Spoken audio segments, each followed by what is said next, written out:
I can definitely see someone just kind of being like, I don't want to take the mask off every 2 minutes. I'm just going to leave it off for a while. Do you have someone standing there in every auditorium, watching every movie, watching the audience members in this dark room to make sure they're not taking their masks off?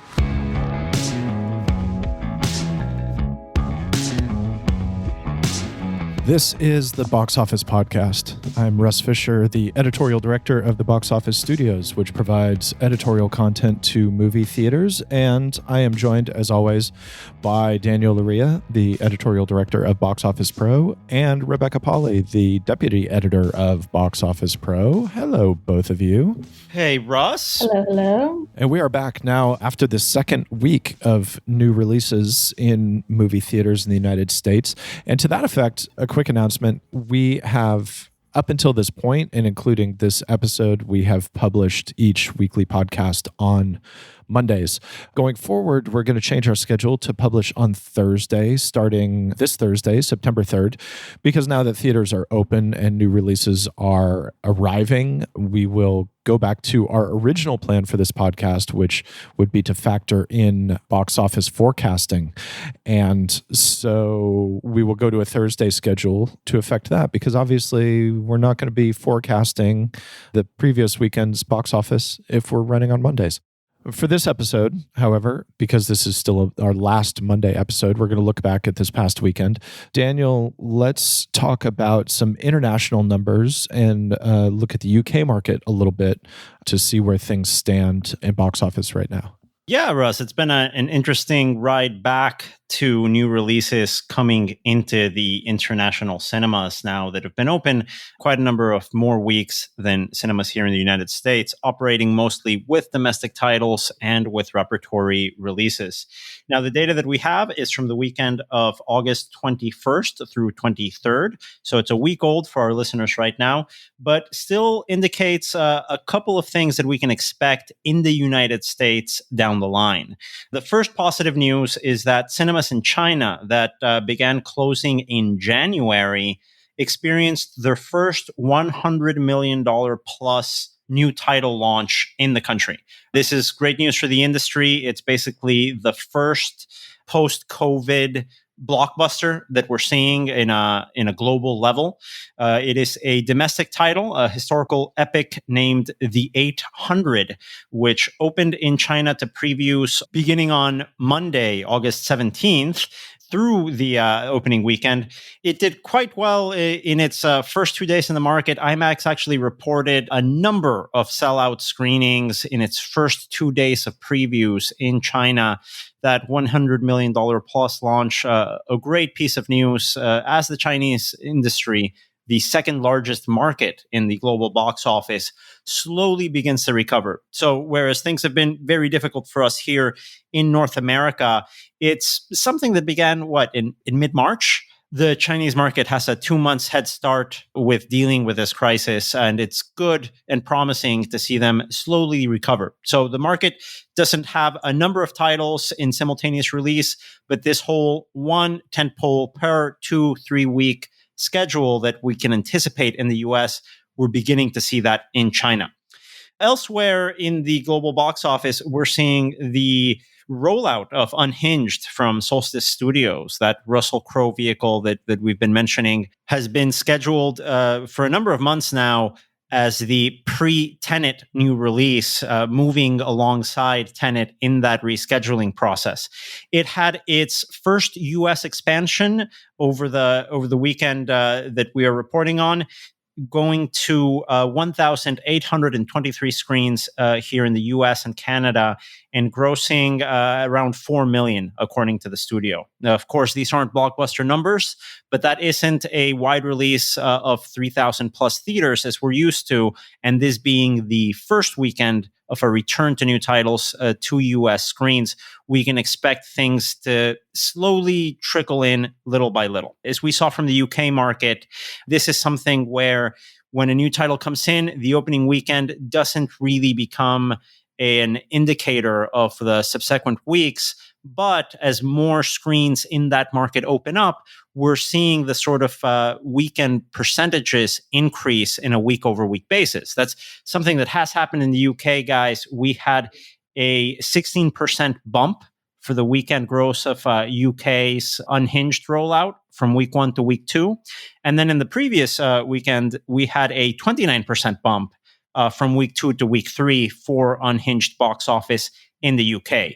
Now, why is that? Well, I think a big part of it is audiences getting a little bit more comfortable going out to theaters. But a significant part of that increase is also more theaters opening up. So we had a 68% location increase between week 2 and week 3 for Unhinged in the UK. Of course, Rebecca, this is something that the UK market has been looking at closely, not only opening these locations, but communicating with audiences that they're ready for the return. Absolutely. Over in the UK right now, the majority of screens have opened up. Theaters in the UK were allowed to open up on July 4th, and in the subsequent 6-7 weeks, the major chains have opened up, and pretty much most of it's open. That said, as we're seeing in the US, as we're seeing in other countries, that reopening process is a gradual one, with cinemas getting used to new ways of operating, cinema goers getting comfortable with returning to the movies, and of course, studios actually releasing new films. A core voice in this is the UK industry body Cinema First, which is a joint effort of the UKCA and the FDA, respectively. They represent the exhibitors and distributors in the UK. Now, Cinema First was created in February 2019 to promote moviegoing. Obviously, the state of moviegoing in the UK has changed drastically since that time. However, the goal of Cinema First really hasn't. They're still promoting moviegoing. It's just the circumstances under which they're doing that has changed. To that end, recently they launched the Love Cinema campaign, which has the twin goals of making moviegoers aware of enhanced cleaning procedures and just in a general sense, reminding them of their love of going to the cinema. Ian Jacob, the chair of Cinema First, was kind enough to speak to Boxoffice Podcast about that initiative. You can find more about it on lovecinema.com, and I really recommend going there and checking out their video if you haven't seen it yet. It's really good. People need to feel they're going to be in a safe environment. That's so critically important, and it's not that people don't think they're going to be in a safe environment. People just want to be reassured. They want to hear from the cinema industry as to what steps are specifically being taken to make the environment safer for them. Now, the good thing, as you know, about cinema is that it's a controlled, very well-controlled environment. You can stagger film showings, so you don't get too much audience in at one time, and people can come and leave separately and safely. People don't wander around cinemas. You go to your seat, you take your food there, and you settle down and you can distance there. So the environment is one that can and is well governed, if you will, to make it a safer environment.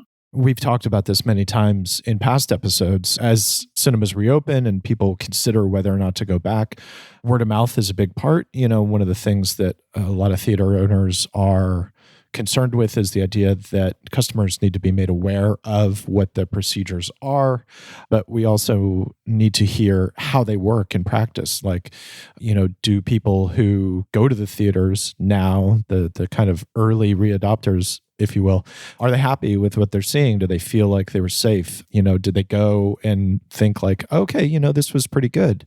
You know, that famously there was, well, not famously perhaps, but Solstice Studios, which is releasing Unhinged, sent out a press release that was talking about sort of trumpeting how many people that saw Unhinged said, oh, you know, it's safe to go back and you should do this. And I've seen a lot of back and forth about that on social media, which has become a big talking point. And personally, you know, I just had to fly this past weekend, flew back and forth between Kansas City and Los Angeles, and was nervous about it at first. And honestly came out of the experience thinking not necessarily that it was 100% safe, but that it was a lot better than I expected it to be. I'm not as anxious about the outcome of my exposure during those flights as I thought I might be. So I'm curious to see how people who have gone to cinemas feel about their experience. So at this point, Cinema First is sensitive to the question of how do people feel as they're doing research and gathering opinions on habits of moviegoers who are going back right now. And he is sensitive to the fact that there are certain groups, maybe older demographics or people with underlying conditions who it might take longer for them to feel comfortable. And it's something that Cinema First is going to keep a look at as they continue to do research and poll audience opinions. What we will do and continue to do is track sentiment towards going. And if we see there's any sort of a course correction that we need to do with communication, obviously we would work on that. What we're also picking up is that where there are particular audiences that may be more reticent about the cinema because maybe they are more at risk or they're more concerned for whatever reasons, those groups we might continue to communicate with in more specific ways.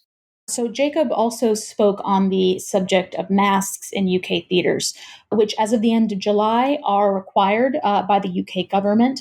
If you go to lovecinema.com, a unified cleaning procedure, safety procedure, is there to look at. And one of those points is that moviegoers must wear masks. They can take them off when they're eating or drinking, but that staff members at movie theaters are not necessarily required to do so.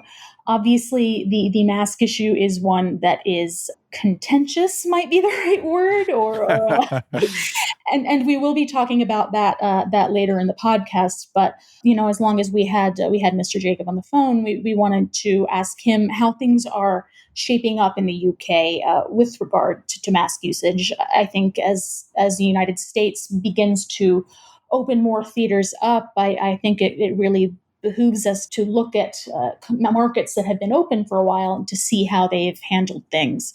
In the UK, it's kind of similar to what it is here. They have a government mask requirement that we don't, but per Jacob, cinemas are encouraging people to wear masks while moving around in the common areas and hallways and restrooms and lobbies. But when they're seated in auditoriums, there's social distancing already built into that. And obviously people are going to have to take their masks off to eat. So you are seeing a lot of people in UK cinemas not wearing masks in the auditorium when they're actually watching the movie. So taking off the face covering at that point to eat, or if it makes you feel more comfortable, I think generally is seen as acceptable. Obviously, it's up to the individual cinema chains as to how much they, if you will, you use the word enforce. I think they're really trying to give their audiences, to try to treat them like adults and strongly suggest that they have face coverings. And I've obviously been to the cinema a few times since they've opened, and I'm going again this Wednesday. I found that people are responsible, and if you treat them like adults, they will behave like adults. And I think people see it as a responsibility for them to be safe around other people and take care of other people as well. So I don't think I'm seeing it through too rosier tinted spectacles. So those are interesting comments, especially as the UK market ramps up press campaign to prepare audiences for the release of Tenet, the first new wide release in that market from a major studio. It's the same situation that we're seeing in the United States with movie theaters reopening and beginning to welcome back new releases.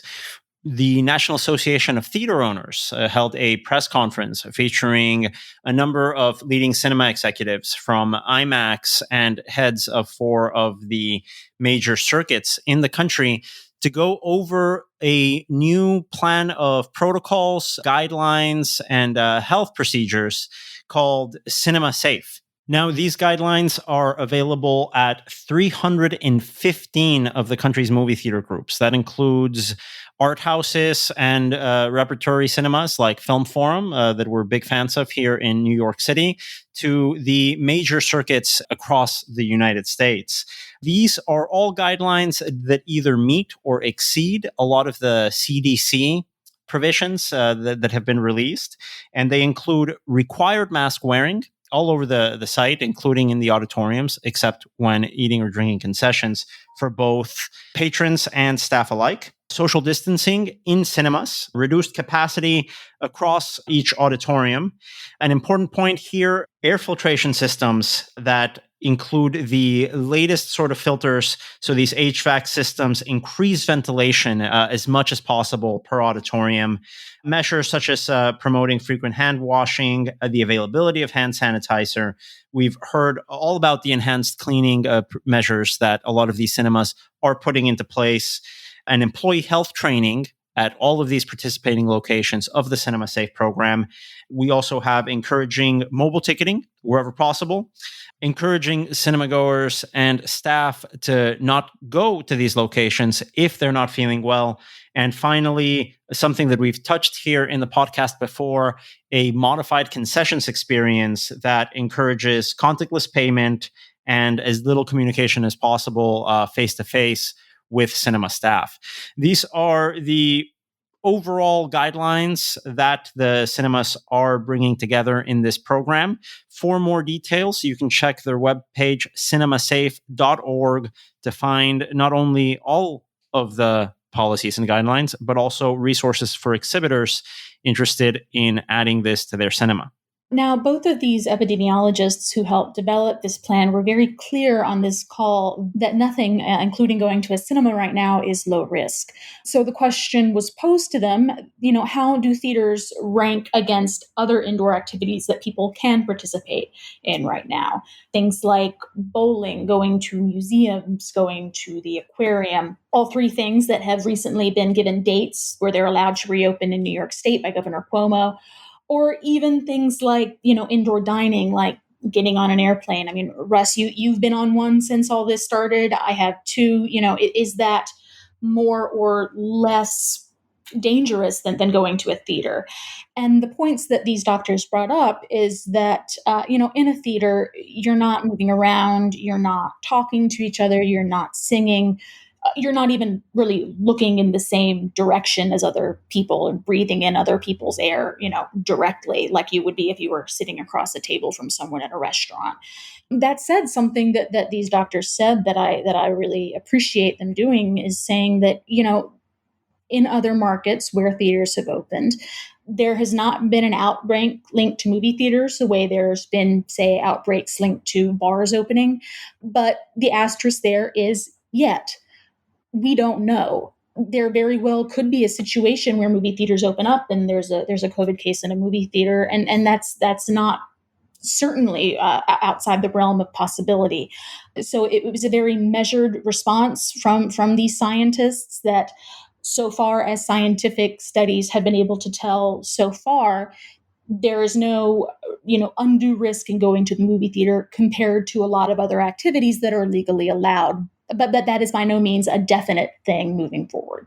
If I can add something there, I think one of the interesting things said by Dr. Joyce Sanchez, one of the epidemiologists consulted for this study, is that the three factors that Dr. Sanchez looks at when looking at the activity risk of anything during this COVID era is distance, dose of potential virus, and duration. And for Dr. Sanchez, she said she was very confident with the social distancing measures within auditoriums, looking at the decreased capacity of admissions. So if you have 20% admissions, 30, 50% admissions, there is an ability there making sure that you have proper social distance within that space.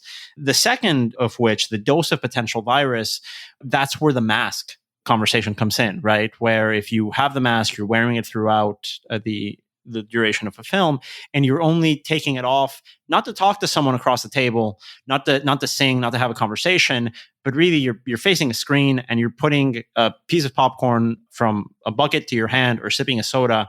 As long as you're putting off your mask for those brief instances, she said she is comfortable with how cinemas are addressing that.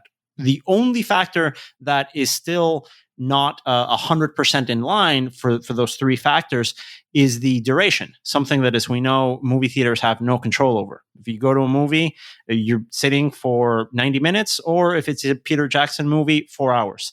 So it's a situation where Dr. Sanchez believes is comparable to a domestic flight of around the same time, where if the HVAC systems are working, if not too many people are in that auditorium, and as long as you're observing that mask policy in place, the risk shouldn't be much greater than something that, as Russ can attest to, is already being done by a lot of folks in the United States. I'm very interested to see in a couple of weeks how the question of outbreaks related to movie theaters is resolved. Contact tracing in the US is probably not what it needs to be, but we have seen, with something like, say, something big and high profile like the Sturgis rally in South Dakota, some cases were traced to that, although probably not as many as some people expected, given some of the photos you saw of Sturgis with people gathered together not wearing masks. So I'm really curious to see how things work out once we get a couple of weeks down the line and we can see whether or not any cases can be definitively traced to movie theaters. But then we go forward to the question of playing by the rules, where Dr. Sanchez says, everybody needs to follow the rules, speak up if you see someone without a mask, or if safety procedures aren't being followed, maybe limit your food consumption. But there are two things that are related to that stick out to me. One is the question of comfort. I think we can all collectively understand that as we get more comfortable with what we perceive the safety of an environment to be, we become less vigilant about some of the protective measures. You say like, oh, I've gone to the theater 3 times and it's been fine. So maybe instead of putting my mask on and off between when I'm eating or drinking, I'm just going to take it off for the whole time because it's easier. And I don't feel, personally I don't feel as much like that's an essential thing. So, okay, I'm safe here. And I'm curious to see that seems like it could be a factor going forward. I'm not a scientist. I'm not a doctor or an epidemiologist. So this is just coming from a perspective of a curious onlooker, obviously. And then we get back to the question that we've again addressed here multiple times, which is the question of enforcement. Who is the person who gets to be the one who goes up to customers and says, you have to wear a mask? How is that done? Is this a minimum wage person who maybe doesn't want to get in an argument or a standoff with someone over the mask question? That's been one of our biggest questions on this podcast, as we've talked about this for months. And frankly, it's still a big question, given all of these comments and especially what Dr. Sanchez is saying. That's something that Mark Zarate, CEO of Cinemark, spoke to on this call, basically saying that, yes, pretty much everyone, came in with a mask. The majority of people came in with a mask. Of the people who didn't, the majority of them, you give them a mask and they'll wear the mask. And that there were very few instances where they had to say like, no, you don't want to wear a mask. You can't be in here. So we'll give you a refund and be on your way.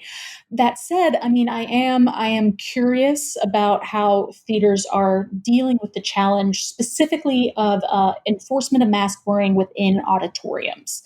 Because, I just keep thinking back to pretty much every theater for years has had a no talking, no texting, no cell phone use policy. And the majority of those theaters, we can say as avid moviegoers, do not enforce those rules. And I don't love that, but I understand it. You're putting your staff in the position of having to confront people, which is uncomfortable for them to have to do. It's potentially, more disruptive, and it would just, cost money in hiring staff to kind of constantly be keeping an eye out for people having their cell phones on. Of course, now it's not cell phones, it's a matter of public safety with the masks. How do you guarantee, it's not just like someone eats popcorn for 10 minutes and then they're done. I'm continually eating popcorn throughout the movie because I love popcorn. And then, I can definitely see someone just kind of being like, I don't want to take the mask off every 2 minutes. I'm just going to leave it off for a while. Do you have someone standing there in every auditorium, watching every movie, watching the audience members in this dark room to make sure they're not taking their masks off for too long? I mean, how do you, because it is a large task. I mean, do you do what like the Broadway theaters do and equip people with laser pointers so they can like blip people who take their phones out? Or it's like, you know, I'm sure all three of us have been in press screenings where there are two guys positioned at the front corners of the theater looking at the audience with night vision goggles on. And it's just weird, you know, because it's like, oh, you guys are scanning to make sure nobody's recording the movie, which in the hundreds of press screenings I have attended over nearly 20 years, I've literally never seen anyone do. But those guys are there with the goggles anyway. Different point, but it's just that's not the experience that you want at the movie. You don't want to be flicking your eyes down to see the person who's watching you watch the movie. It's just crappy. And kids under 2 don't have to wear masks, but what about like a 5 or a 7-year-old kid going in to see an animated movie? What are the parents going to constantly be putting their masks back on? Do these employees have to step in and do it if the parents are overwhelmed? I just think that, yeah, I'd be interested to know exactly how thorough theaters are able to be, specifically with the in-theater mask enforcement. You know, in common areas, I think it's pretty easy to see and it's pretty easy to call out like, hey, you're not wearing a mask. But when a movie's playing in a dark room, that's a whole different story. And people are eating. So that for me is something that that I would be curious to hear more about from theaters. And I definitely think it's a challenge for them.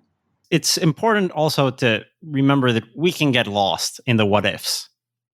We really can't go down that road because movie theaters have faced a number of challenges in enforcing a number of policies inside of the auditorium over the years. Russ, you brought up the threat of piracy. I remember what was that app, Periscope, that live video app first came out? Sure.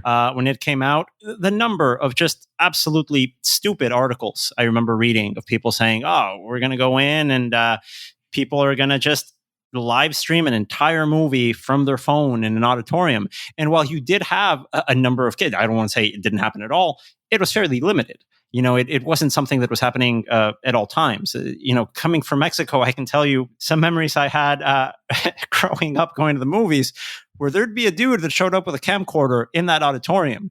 The responsibility there was down to the other patrons to go in and say, hey, there's a dude with a camcorder in the auditorium, because he couldn't expect the cinema staff to be vigilant about these things all the time.